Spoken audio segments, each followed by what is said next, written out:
Tanda-tanda jatuh cinta.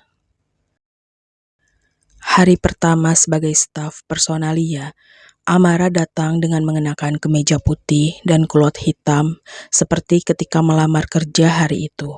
Lily yang bekerja di salon mendandani Amara dengan sapuan make up tipis. Diajarkan juga cara memakainya lagi setelah salat zuhur nantinya.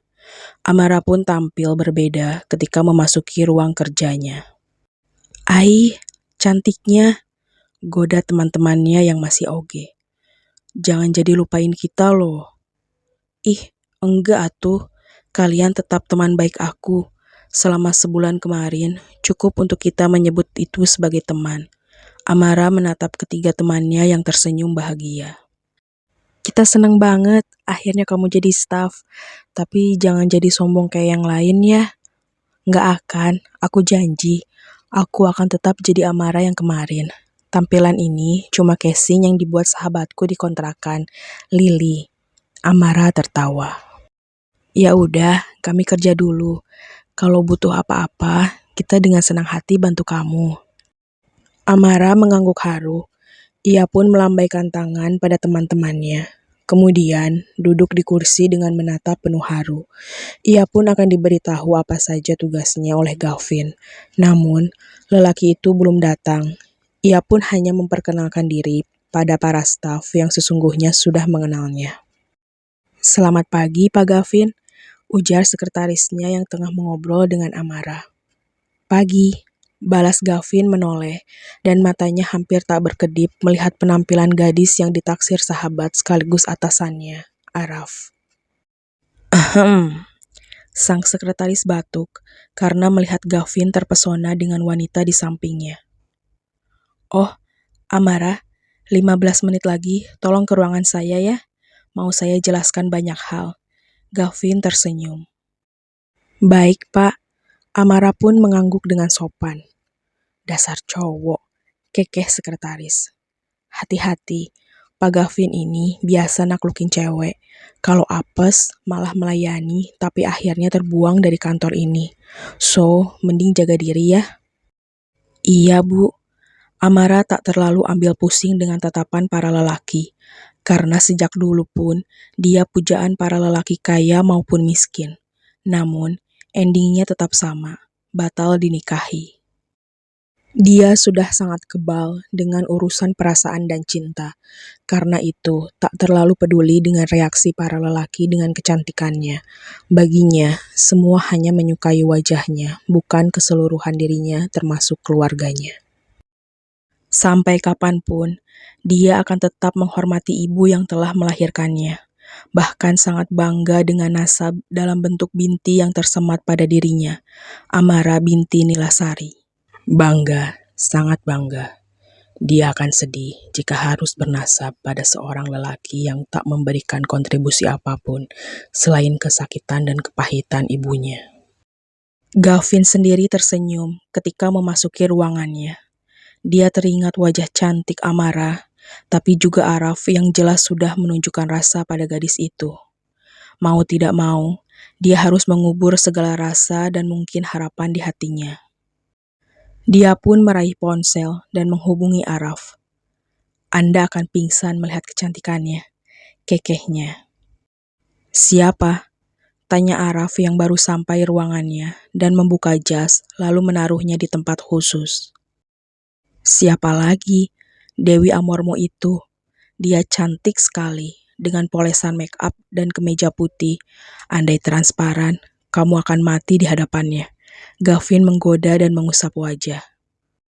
Sesungguhnya, itu adalah yang sedang ia rasakan.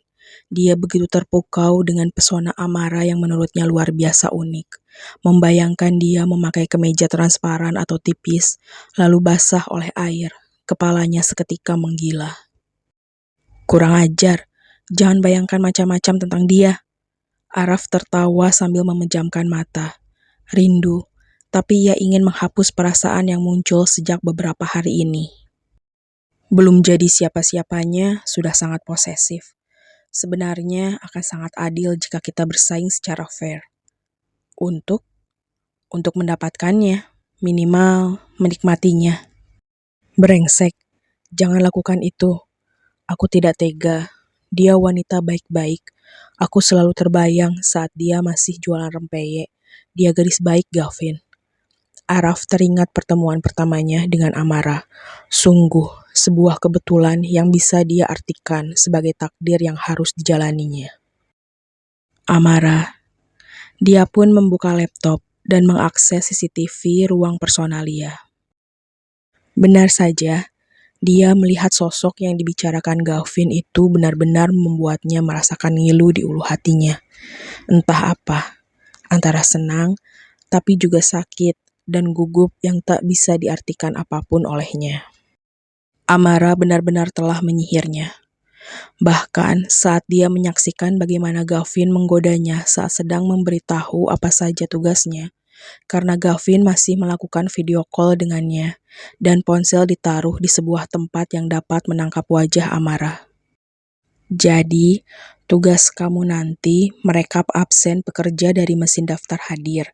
Ini gunanya untuk melihat siapa saja karyawan terbaik yang tidak pernah telat. Nanti akan diakumulasi dengan tugas prestasi lainnya, dan biasanya akan dijadikan bahan bonus atau kenaikan jabatan.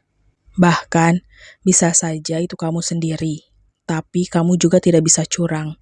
Gavin menjelaskan dan Amara mengangguk-anggukkan kepala dengan tersenyum paham. Baik, Pak, balas Amara dengan tenang. Oh ya, sekarang tolong bantu rekapan absen bulan lalu untuk diberikan pada Mr. Araf. Gavin menyerahkan map pada Amara, sedangkan Araf menutup wajahnya dengan 5 jari dengan ulah sahabatnya itu. Baik, Pak. Apa tanda tangan saja dan tinggalkan, atau saya tunggu dan kembalikan ke Anda? Tanya Amara serius. Tunggu saja, ujar Gavin, dan lagi-lagi membuat Araf menggeleng mengulum senyum. Bahkan, Araf memegangi dadanya, merasakan jutaan kupu-kupu yang konon dirasakan saat orang merasa jatuh cinta. Baik, permisi Pak Gavin, ujar Amara dengan senyuman. Ia pun keluar dari ruangan Gavin, dan lelaki itu mengambil ponselnya, lalu menatap Araf yang tengah mengusap wajah dan tertawa. Aku membantumu, bos. Good luck, kekehnya. Dasar si... Araf menarik napas panjang dan mengeluarkannya perlahan-lahan. Ia pun menoleh ke arah kaca di mana lorong yang pasti dilalui Amara berada. Hatinya sudah sangat tidak sabar untuk bertemu. Namun, dia juga bingung harus bagaimana. Hingga langkah gadis berkemeja putih itu terlihat di kaca dan menoleh ke cermin, membetulkan rambutnya dan tersenyum seolah tengah latihan. Kemudian merapikan kemejanya dan menemui sekretarisnya yang tengah ada di mejanya.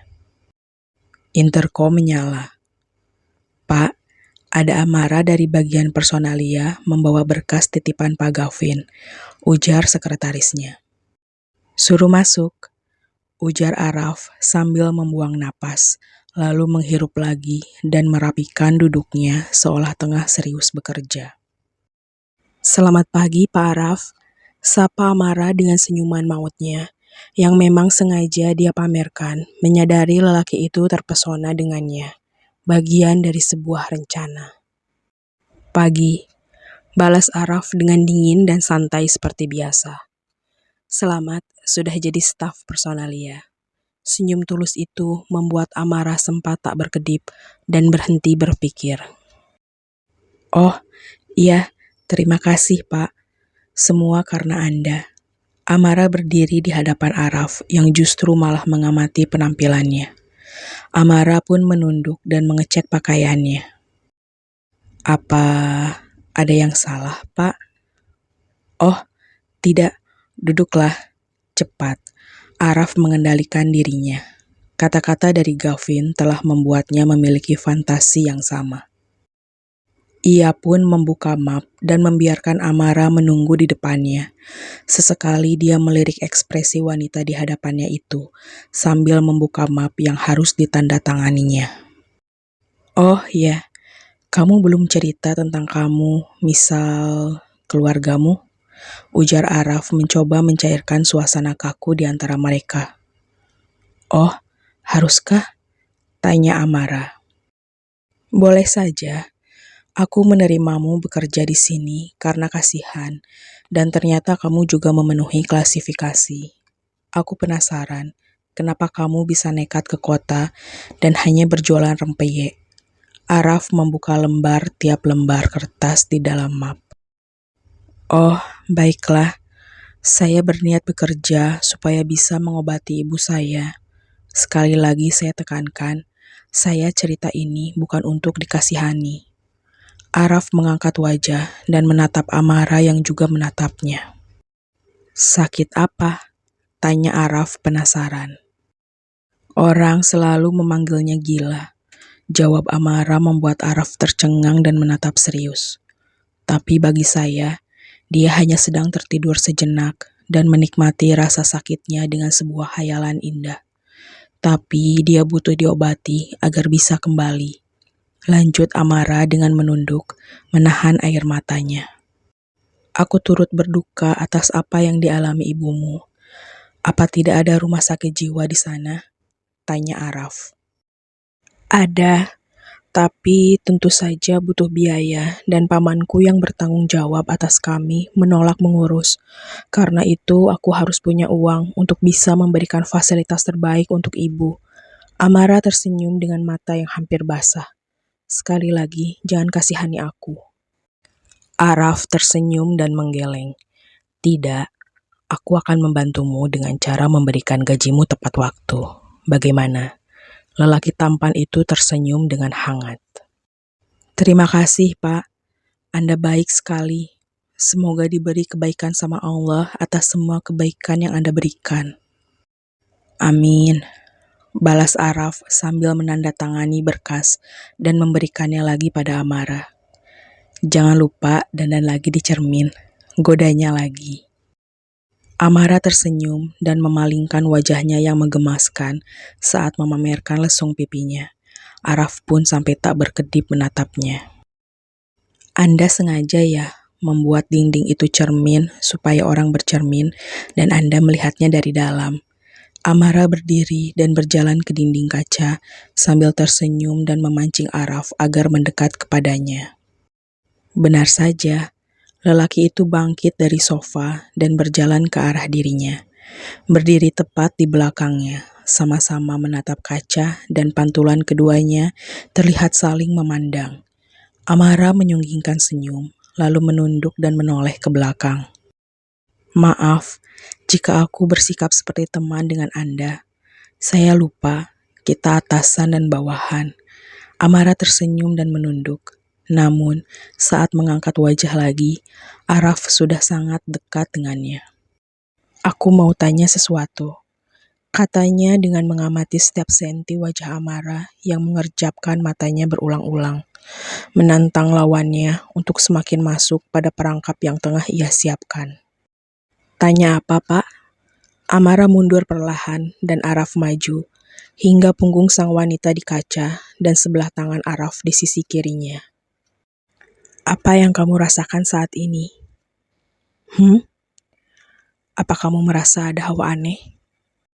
Amara memainkan matanya dengan kedipan berulang yang manis, menambah rasa gemas lelaki dewasa di hadapannya. Bibirnya ia buka, dengan wajah lugu dia pamerkan, membuat dada Araf naik turun menatap bibirnya. Di luar, Raihan datang dan menemui sekretaris Araf karena hendak bertemu putranya. Di dalam masih ada Mbak Amara dari bagian personalia, Tuan, ujar sang sekretaris sopan. Siapa? Mbak Amara, yang dulu sempat jadi OG, sekarang sudah diangkat staf personalia sepertinya, dan membawa berkas untuk Mr. Araf dari Pak Gavin. Raihan mengangguk. Ia hendak kembali, tapi diurungkannya karena penasaran dengan anaknya dan juga gadis yang diduga darah dagingnya itu. Ia pun memaksa masuk dan membuka pintu. Saat itu Amara menoleh ke pintu dan melihat Raihan membuka pintu. Aduh, keluhnya pelan dan memegangi perut. Kamu kenapa? Spontan, Araf mendekap Amara yang hampir jatuh, dan di mata Raihan, mereka seperti tengah bermadu kasih, bahkan dari belakang seperti tengah berciuman.